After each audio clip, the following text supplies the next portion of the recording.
माता रानी। सभी यूट्यूब के भाई बहनों को संतोषी रावत देवंती के यूट्यूब चैनल में आपका हार्दिक स्वागत, सम्मान और अभिनंदन। कैसे हैं आप लोग? ठीक ही होंगे, स्वस्थ होंगे, मस्त होंगे।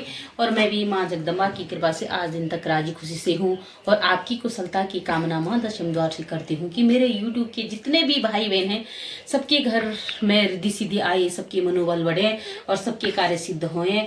और जरूर इस बहन को लाइक शेयर कमेंट सब्सक्राइब जरूर करो, ताकि क्या होता है कि लाइक कमेंट सब्सक्राइब से हमारा मनोबल बढ़ता है और अच्छी अच्छी वीडियो बनाने का मन करता है। और मैं जा रही हूँ अभी प्रीति बहन के यहाँ, वहाँ पे कीर्तन मंडली है आज और दिखाऊंगी, आगे बने रहेगा।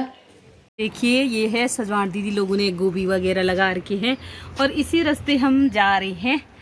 ये है टीका चंदन रोली और ये मेवा मिष्ठान। यहाँ पे दीपक अब जला रहे हैं और ये हैं फल फ्रूट और माता रानी को सुंदर से फूलों से सजा दिया है। अब कीर्तन का शुभारंभ करते हैं और बने रहेगा, दिखाते हैं।